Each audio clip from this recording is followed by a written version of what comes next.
رحیم الحمد للہ الذی هو الاول والآخر والظاہر والباطن والصلاة والسلام علی اشرف الانبیاء والمرسلین سیدنا و مولانا و مقتدانا ابی القاسم محمد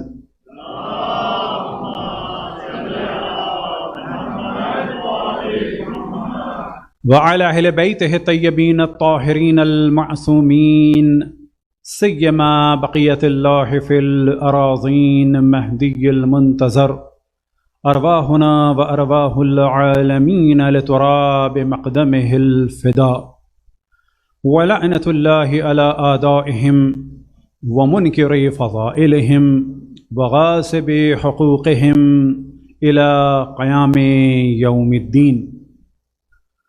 وقال الله تعالى وهو أصدق القائلين قل لا أسألكم عليه أجرا إلا المودة في القربى.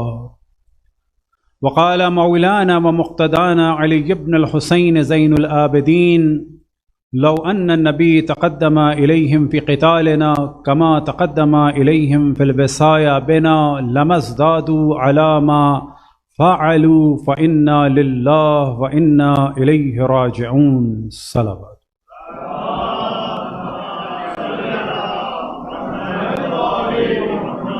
وقال مولانا ومقتدانا حسين بن علي سيد الشهداء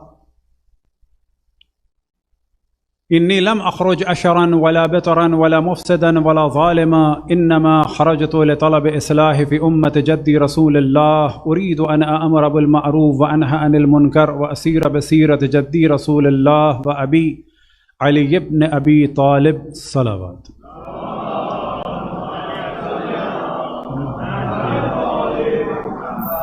سب سے پہلے امام زمان علیہ السلام کی خدمت میں اور پھر تمام ان لوگوں کی خدمت میں کہ جو حضرت محمد مصطفیٰ صلی اللہ علیہ وآلہ وسلم کو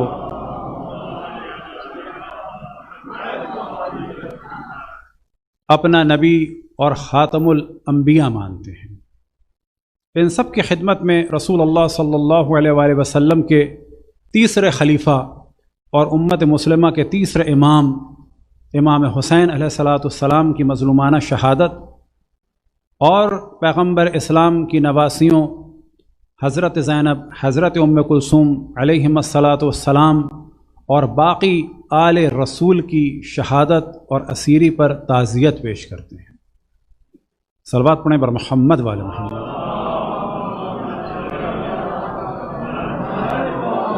اور اس سے پہلے گفتگو کا آغاز ہو، کوشش کریں کہ جہاں سے یہ سوال اٹھے کہ آپ عزاداری کیوں کرتے ہیں وہاں صرف ایک جواب دیں کہ اگر آپ محمد مصطفیٰ کو نبی مانتے ہیں تو آپ کو یہ سوال نہیں کرنا چاہیے بلکہ آپ کو خود عزاداری کرنی چاہیے محمد مصطفیٰ کے نواسے کے قتل پر اور ان کی نواسیوں کی اسیری پر.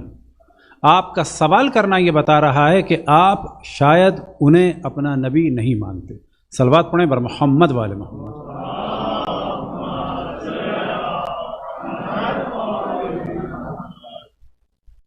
امام جعفر صادق علیہ السلام فرماتے ہیں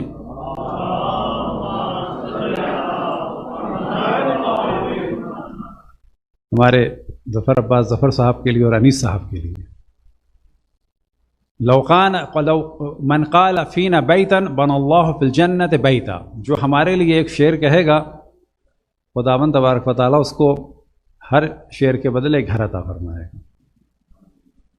تو آپ دونوں کی اللہ توفیقات میں اضافہ فرمائے اور ساتھ ہی یہاں پر ہمارے برادر محترم کہ اللہ ان کی توفیقات میں اضافہ فرمائے جو واقعاً مددگار خدمت گزار ہیں امام زمان علیہ السلام کے، ہمارے برادر محترم جری، کہ اللہ ان کو انشاءاللہ امام زمان علیہ السلام کے خاص خدمت گزار میں سے قرار دے، ان کے درجات اور توفیقات میں اضافے کے لیے. اور ویسے تو ممکن ہے کہ ابھی بھی امام سے کانٹیکٹ میں ہوں، لیکن ہم یہ دعا کر رہے ہیں کہ انشاءاللہ کانٹیکٹ میں رہیں اور امام کی خدمت گزاروں میں سے ہوں. ان کے درجات کی بلندی کے لیے بر محمد والے محمد. صلوات.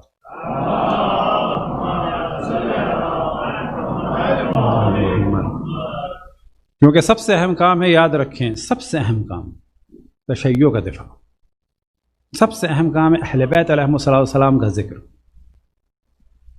اہل بیت کا ذکر اس بات کی علامت ہے، اہل بیت کا دفاع اس بات کی علامت ہے کہ ہم جن کے یہ اہل بیت ہیں ان سے محبت کرتے ہیں۔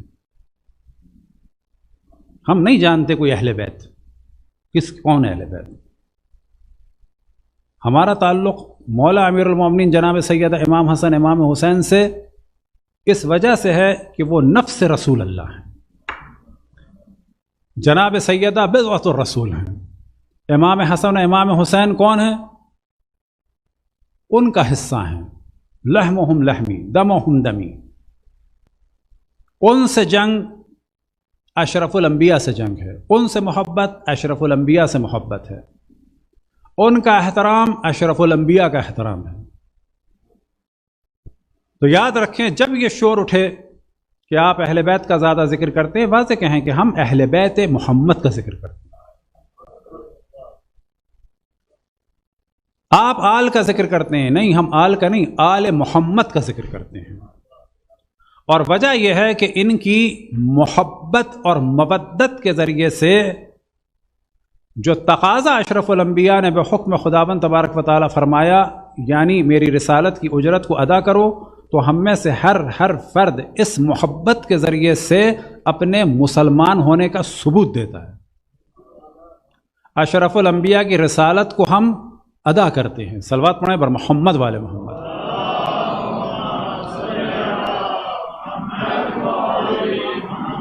ایک جملہ عام طور پہ کہہ دیا جاتا ہے کہ اہل بیت اجر رسالت ہے نا، یہ بالکل غلط جملہ ہے۔ اہل بیت اجر رسالت نہیں ہیں، ہمارے درمیان ہر انڈیویجول الگ ہر انڈیویجول کے اور اہل بیت کے درمیان اگر یہ رابطہ محبت کا ہے تو یہ رابطہ رسالت کی اجرت ہے۔ اہل بیت اتنے بلند ہیں، اہل بیت اتنے بلند ہیں کہ ہمارے اور ان کے درمیان یہ اگر محبت کا رشتہ ہے تو یہ جو رشتہ ہے یہ رسالت رسول اللہ کی اجرت ہے۔ کھیل نہیں ہے مودت اہل بیت، اصل دین مودت اہل بیت ہے۔ اہل بیت کا دفاع در حقیقت عبادت ہے، اہل بیت کا ذکر در حقیقت عبادت ہے، دشمنان اہل بیت کو پہچاننا در حقیقت عبادت ہے، دشمنان اہل بیت سے نفرت در حقیقت عبادت ہے۔ قاتل و مقتول، ظالم اور مظلوم ایک دل میں، یہ دین نہیں ہے، حتیٰ یہ انسانیت نہیں ہے۔ کسی سوال کیا جائے کہ تم اپنی اولاد اور اس کے قاتل دونوں کی محبت اپنے دل میں رکھتے ہو؟ ہم اشرف الانبیاء کو سب سے بلند مانتے ہیں، اللہ سبحانہ و تعالیٰ کے بعد اور تمام مخلوقات سے افضل۔ ان کی اولاد اور ان کے قاتل کی محبت کو اپنے دل میں ایک ساتھ نہیں رکھ سکتے۔ یہ کام حیوان نہیں کرتا، یہ کام حیوان نہیں کرتا، یہ کام اشرف المخلوقات کیسے کر سکتا ہے؟ تو یاد رکھیں، حل الدین الا الحب والبغض، امام فرماتے ہیں کہ دین حب اور بغض کے علاوہ کچھ ہے؟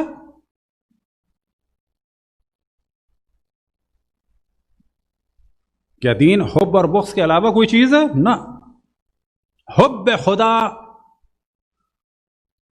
اور حب ملائکہ، حب انبیاء، حب اوصیاء، حب اولیاء خدا، یہ دین ہے۔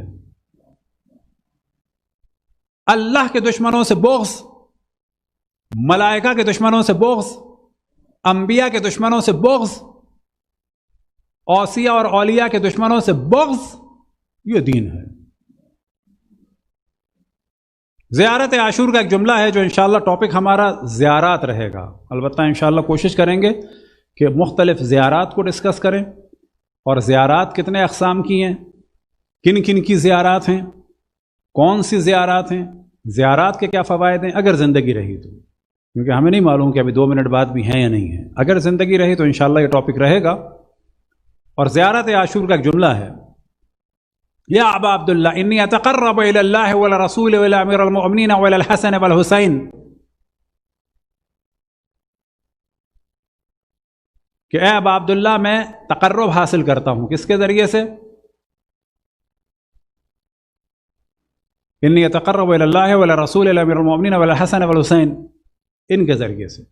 وبالبراۃ، اس کے بعد آتا ہے تفصیل سے انشاءاللہ بیان کریں گے، وبالبراۃ من اعدائکم، ان کے دشمنوں کی برات کے ذریعے سے. برات کو بعض دفعہ یا لعن کو بعض دفعہ ہمارے یہاں ایک کھیل سمجھا جا رہا ہے. مثال کے طور پہ سوال کیا جائے، کوئی آدمی لاکھوں افراد کو قتل کر دے اور اس کے بعد آپ سے سوال کیا جائے کہ لاکھوں افراد، یہ جو مظلوم مارے گئے اور یہ جو قاتل ہے، تو پہلا سوال تو یہ ان کو دونوں کو محبت کو رکھ لیں دل میں؟ نہ. اچھا اس کے لیے ان مظلومین کے لیے دعا کریں؟ ہاں. اچھا اس قاتل کے لیے بھی دعا کریں؟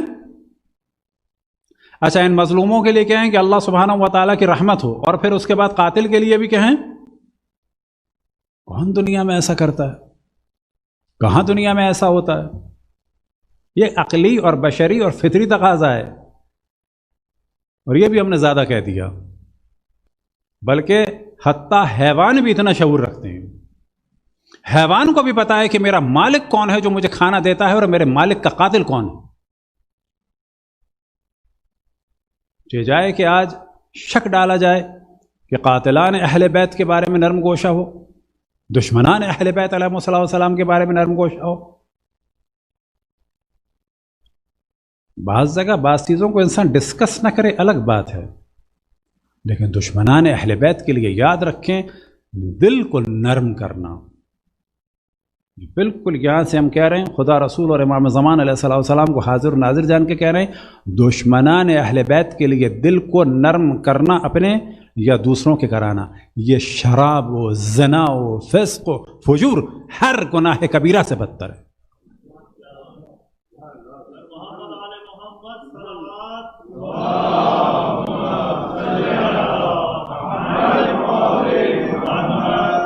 نہ کرو ڈسکس نہ کرو، دم نہیں ہے ڈسکس نہ کرو، دل نرم نہ کرو. یہ چیز کوئی اپنے پاس سے ہم نہیں کہہ رہے، تمام مسلمانوں کے درمیان ایک متفقہ یہ نظریہ ہے، حتیٰ کتب اہل سنت میں بھی ہے. کوئی ساری زندگی نمازیں پڑھے اور روزے رکھے اور مقام اور رکن کے درمیان ہو اور وہیں پر ختم ہو جائے، اس کا جسم ختم ہو جائے، لیکن اگر بغض اہل بیت رکھتا ہو برباد ہے. مسلم میں واضح روایت ہے، یا علی لا یحبک الا مؤمن ولا یبغضک الا منافق، کہ علی تم سے کوئی محبت نہیں کر سکتا مگر یہ کہ مومن، کوئی نفرت نہیں کر سکتا، بغض معذرت کوئی بغض نہیں رکھ سکتا مگر یہ کہ منافق. بغض کے کیا معنی ہے؟ بغض ہاتھ سے نظر آتا ہے، بغض تلوار سے نظر آتا ہے، نہ بغض اندر کی چیز ہے. جس کے دل میں بغض مولا علی وہ منافق ہے. جائے کہ جس کے ہاتھ میں تلوار ہو علی ابن ابی طالب کے خلاف، جائے کہ جس کی زبان پہ گالیاں ہوں علی ابن ابی طالب کے لیے.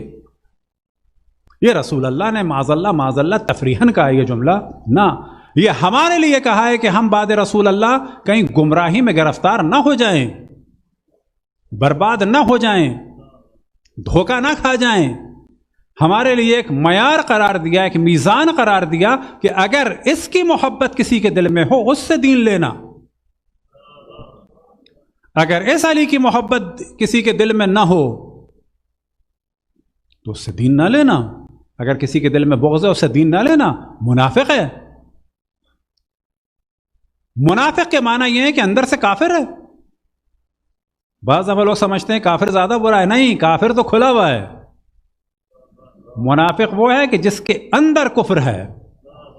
اس کا ایک جرم ہے اس کا کفر باطنی، اس کا دوسرا جرم ہے اسلام ظاہری. کافر کا تو جو ظاہر ہے وہی باطل ہے. بعض دفعہ لوگ کہتے ہیں جی تقیہ جو ہے وہ نفاق ہے. نا، تقیہ اور نفاق میں کتنا فرق ہے؟ 100 ڈگری 180 ڈگری کا یا 360 ڈگری کا؟ بعض دفعہ لوگ کہتے ہیں 360 ڈگری. 360 ڈگری جو ہے فرق ہی نہیں ہوتا، وہی ہوتا ہے 180 ڈگری کا. تقیہ میں کیا ہوتا ہے؟ جان کے خوف کی وجہ سے ایمان کو چھپایا جا رہا ہے لیکن اندر ایمان ہے، اور کفر کو ظاہر کیا جا رہا ہے. نفاق میں اسلام کو نقصان پہنچانے کے لیے کفر کو چھپایا جا رہا ہے، اسلام کو ظاہر کیا جا رہا ہے۔ اتنے اہم 3 فرق ہیں، وہاں جان کو بچانے کے لیے ہے، یہاں دین کو برباد کرنے کے لیے ہے نفاق۔ وہاں اسلام چھپایا جا رہا ہے، یہاں کفر چھپایا جا رہا ہے۔ وہاں کفر ظاہر کیا جا رہا ہے جان بچانے کے لیے، یہاں اسلام ظاہر کیا جا رہا ہے دین برباد کرنے کے لیے۔ ہمیشہ ہماری روش ہے، چاہے مجالس 5 ہوں اور بعض سادے مومنین کے بقول 5 مجالس کا عشرہ ہو یا 3 مجالس کا عشرہ ہو، ہماری روش ہمیشہ یہ رہتی ہے جو پہلی مجلس ہے وہ ہمیشہ حضرت فاطمہ سلام اللہ علیہا کی مصائب پڑھتے ہیں۔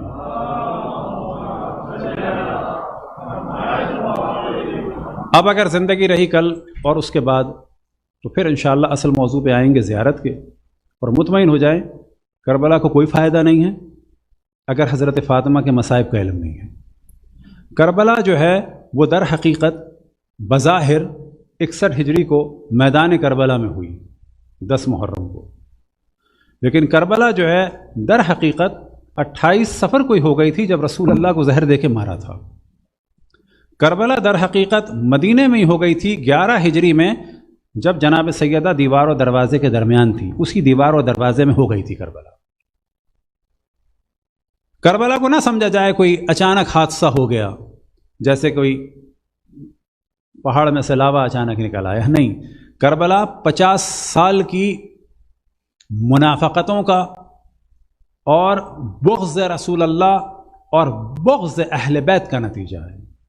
بغض رسول اللہ، ہمارے لوگ سادے ہیں، کہتے ہیں ان لوگوں کو بغض تھا مولا امیر المومنین سے، ہاں تھا، لیکن اصل میں بغض رسول اللہ سے تھا۔ یاد رکھیں، یہ جتنے دشمنان اہل بیت ہیں ان کو نہ سمجھیں کہ یہ اہل بیت کے دشمن ہیں، پہلے نہ، یہ ہیں دشمن اہل بیت، لیکن در حقیقت یہ دشمن خدا کے، در حقیقت دشمن رسول اللہ کے۔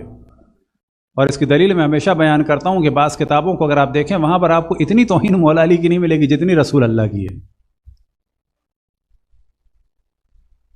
مولا امیر المومنین پر جو اٹیک ہوا وہ در حقیقت ڈائریکٹ نہیں تھا، وہ حملہ تھا در حقیقت توحید پر اور نبوت پر۔ جب توحید اور نبوت پر حملہ ہوا تو توحید اور نبوت کے لیے جو غدیر میں اعلان ہوا تھا اسلامی دفاعی سلسلے کا، اسلام کے دفاعی سسٹم کا جو اعلان ہوا تھا، اسلام کے قلعے کا جو اعلان ہوا تھا، اسلام کی ڈھال کا جو اعلان ہوا تھا، اس کا نام تھا علی ابن ابی طالب۔ یہ تلوار جو در حقیقت چل رہی تھی،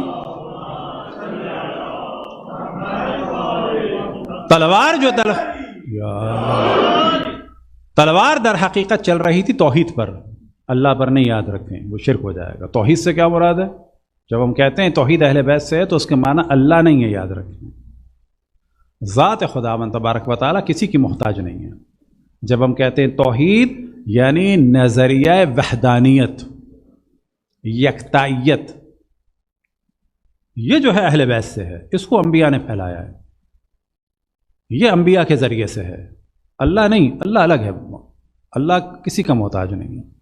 اللہ نے اس زمین میں وحدانیت کے پرچار کے لیے انبیاء کو بھیجا، اسی وحدانیت کی تبلیغ کے لیے اور دفاع کے لیے اہل بیت نے قربانی دی۔ تو توحید کو بچانے کے معنی یہ ہیں، یاد رکھیں۔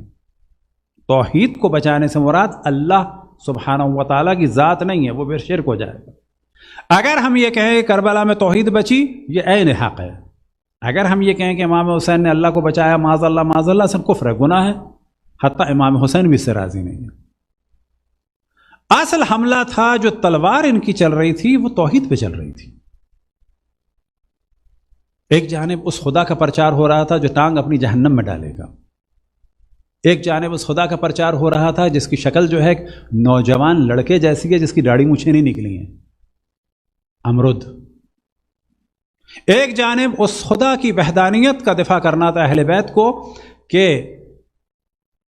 اللہ سبحانہ و تعالیٰ کا انٹروڈکشن اگر کہیں چاہیے، یاد رکھیں اس سے بہتر انٹروڈکشن کہیں نہیں ہے۔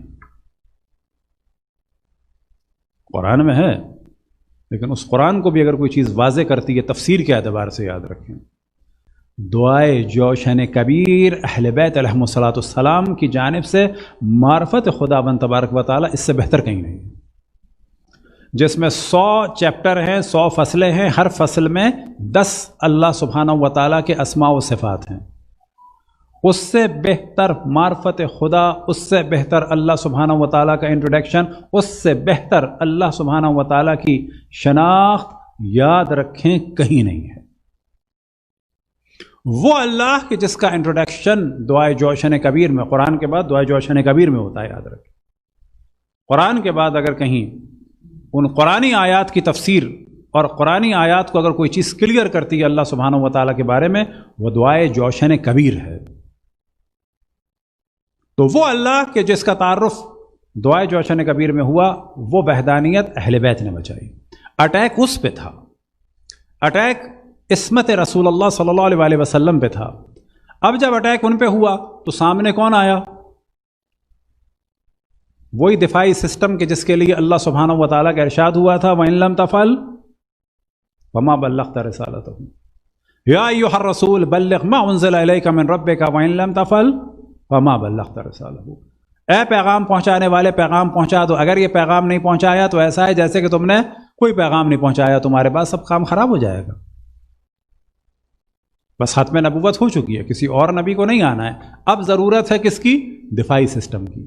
لہٰذا امامت کو ہم کیا کہتے ہیں کہ امامت حفظ نظام ہے۔ کون سا نظام؟ نظام توحید، نظام محمدی، یہ نظام اسلام۔ ان الدین عند اللہ الاسلام، حضرت آدم سے لے کے حضرت خاتم تک صلوات پڑھیں پر محمد والے محمد۔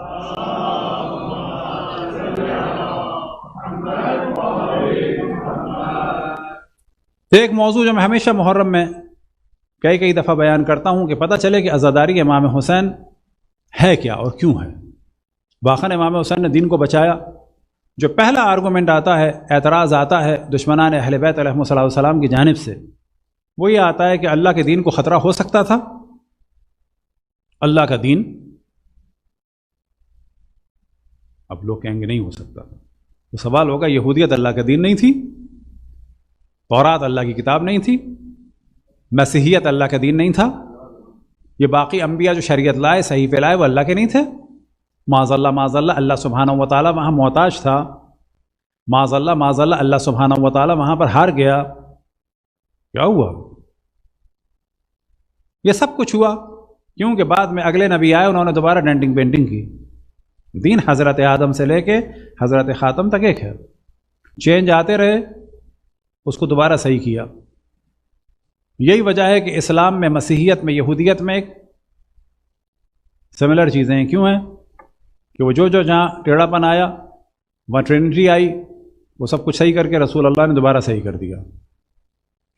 لیکن اب اگلے نبی کی ضرورت نہیں ہے، اب اس دین کو بچانا ہے۔ ختم نبوت ہو رہی ہے، اب یہاں سلسلہ شروع ہوا، دین کو بچانا ہے۔ لیکن بعد رسول اللہ کیا معاملہ ہوا؟ جو 50 سال کا سلسلہ ہوا، ابھی پہلی مجلس میں ہم نے توجہ دلائی کہ ہمیں یہ لوگوں کو باور کرانا ہے، یعنی ان کو ریئلائز کرانا ہے کہ تمہارا سوال انتہائی گرا ہوا ہے کہ تم ہم سے سوال کرتے ہو محمد رسول اللہ کا کلمہ پڑھ کے کہ تم ان کی نواسیوں کی اسیری پہ کیوں سوگ منا رہے ہو؟ اس سے زیادہ بے دینی کا کوئی سوال کائنات میں ہو نہیں سکتا کہ جس محمد کا تم کلمہ پڑھ رہے ہو، ان کی نواسیوں کا اگر کوئی احترام کر رہا ہے اور ان کی نواسیوں کو اسیر کرنے والوں کو اگر کوئی نفرت کی نگاہ سے دیکھتا ہے تو تم کو برا لگ رہا ہے؟ رسول کے نواسے کا ذکر کرنے والا تم کو برا لگتا ہے؟ تمہارا بیٹا قتل ہو جائے، اس کا دفاع کرنے والا تم کو اچھا لگے گا برا لگے گا؟ تمہاری بیٹیاں اسیر ہو جائیں، ان کا دفاع کرنے والا تمہیں اچھا لگے گا برا لگے گا؟ وہ دفاع کرنے والا کوئی بھی ہو، عیسائی ہو یہودی ہو، آپ بتائیں خود۔ آپ کو پتہ چلے کہ جی بیٹے کی گاڑی سلپ ہو گئی تھی، کینیڈا تھا، برف عروج پہ تھی، سفید رنگ کی گاڑی تھی، کچھ نہیں تھا، ایک آدمی نے دیکھ لیا تھا، کھائی میں اتر کے بچایا، وہ یہودی تھا۔ اچھا یہودی بھی چھوڑیں، ایتھیسٹ تھا، نہ اللہ کو مانے نہ کسی کو مانے، آپ اس کو بھولیں گے. اصل دین مذہب بیچ میں لائیں گے, آپ کہیں گے نہیں کیونکہ تو ایتھیسٹ ہے میں تیرا شکریہ بھی ادا نہیں کروں گا. یہ فطرت انسانی, حل جزاء الاحسان الا الاحسان, کہ جو ہم سے سوال کرتے ہیں مطمئن ہو جائیں کہ ان کا معاملہ ہمارے ساتھ خراب نہیں ہے. یہ ہم بڑا حسن ظن کرتے ہیں جی ہمارے ساتھ خراب ہے. جو سوال کرتے ہیں ہم یہ سمجھتے ہیں یہ اہل بیت سے دور ہیں, یہ بھی ہم حسن ظن کرتے ہیں. بابا وہ رسول اللہ سے دور ہیں, وہ اللہ سے دور ہیں. یہ ہم بڑا ان کے لیے جو ہے پازیٹیو سوچ رہے ہیں کہ وہ ہم سے دور ہیں. نہیں, ہم سے دور نہیں ہیں, وہ اللہ اور رسول سے دور ہیں. وہ ہمارے دشمن نہیں ہیں, وہ دشمن ہیں رسول کے اور اللہ کے. وہ دشمن ہیں حضرت زینب کے اور امام حسین کے. تو پہلا سوال یہ آتا ہے کہ دین خدا خطرے میں تھا؟ قطعاً تھا. کیا امام حسین نے دین کو بچا لیا؟ بالکل بچا لیا. خطرہ کیا تھا؟ خطرہ اس سے زیادہ کوئی ہو سکتا ہے کہ فاسق و فاجر اور زانی و شرابی اپنے آپ کو خلیفۃ الرسول کہہ رہا ہو؟ اس سے بڑھ کر کوئی خطرہ ہو سکتا ہے؟ یعنی سوال کیا جائے کہ جرمنی میں ہٹلر اپنے آپ کو خلیفۃ الرسول کہتا, خطرہ تھا کہ نہیں تھا؟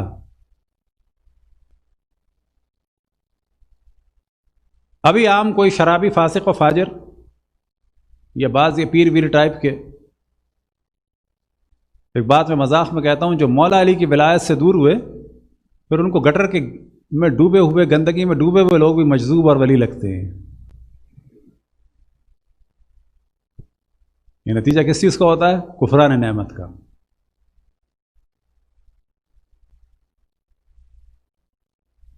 ہمیں فخر کرنا چاہیے, اور یہی چیز اتفاق سے اس وقت بڑا دور کیا جا رہا ہے علماء اور مراجع سے الٹی سیدھی حرکتیں کر کے. امام خمینی کے وصیت نامے کا ایک جملہ ہے, مجھے فخر ہے کہ میں شیعہ ہوں. وہ اس وصیت نامے کو پڑھتے ہی نہیں. وصیت نامے کے جو 2 پیج ہیں یاد رکھیں, ان 2 پیجز نے اہل بیت علیہم الصلاۃ والسلام کا یعنی حق ادا کیا. اس میں ان 2 پیجز کو نہیں پڑھتے لوگ. امام خمینی نے فوج کے بارے میں یہ فرمایا, امام خمینی نے سپاہ کے بارے میں یہ فرمایا, وہ اچھا فرمایا, قطعاً فرمایا. ان کا پورا ایک وصیت نامہ جو شروع کا ہے وہ شروع ہوتا ہے بسم اللہ الرحمن الرحیم قول رسول اللہ انی تارک فیکم الثقلین. اس کو تو اپنے ہی چھپا رہے ہیں, تو دشمنوں سے کیا توقع کریں. اس میں فرماتے ہیں مجھے فخر ہے میں شیعہ ہوں, مجھے فخر ہے نہج البلاغہ ہماری کتاب ہے, مجھے فخر ہے سیف سجادیہ ہماری کتاب ہے, مجھے فخر ہے دعائے عرفہ امام حسین ہماری ہے, مجھے فخر ہے یہ فقہ کہ جس فقہ کا بعض جگہ مذاق بنایا جا رہا ہے یہ فقہ جواہری ہماری فقہ ہے. مجھے فخر ہے کہ 12 ائمہ کا میں ماننے والا ہوں, کہ جن میں سے 12 نہیں یہ جملے 12واں کہ جو اللہ سبحانہ و تعالیٰ کی طاقت و قدرت سے حیات ہے. مجھے فخر ہے کہ وہ ہمارے ائمہ ہیں. یاد رکھیں ہمیں فخر کرنا چاہیے کہ ہم اہل بیت کے ماننے والے ہیں. اہل بیت جیسے تو بڑی بات ہے کسی کو ملے ہوں, وہ تو مل ہی نہیں سکتے, وہ اور کوئی تھے ہی نہیں ویسے جو کسی کو ملتے. ہمارے علماء مراجع جیسے ہیں نا, یہ بھی کسی کو نصیب نہیں ہوئے ہیں. یہ احساس کمتری کے شکار ہیں قیادت اور امامت اور رہبریت کے معاملے میں. اہل بیت جیسے تو ان کو نہیں ملے, ان کو ہمارے مراجع جیسے بھی نہیں ملے, یاد رکھیں.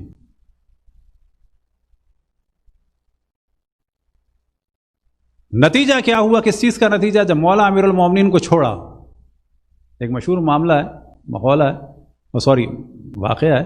عبداللہ ابن عمر نے مولا علی کی بیعت نہیں کی تھی, جبکہ خلیفہ کو ماننا لازم ہے. بیعت نہیں کی تھی, لیکن حجاج نے بیعت کرا لی تھی. اور بعض جگہ ملتا ہے وہ پینے میں مصروف تھے تو اپنا پاؤں آگے کر دیا تھا کہ فی الحال تو یہی لے لو. جو مولا علی کو چھوڑتا ہے وہ ایسے جاتا ہے.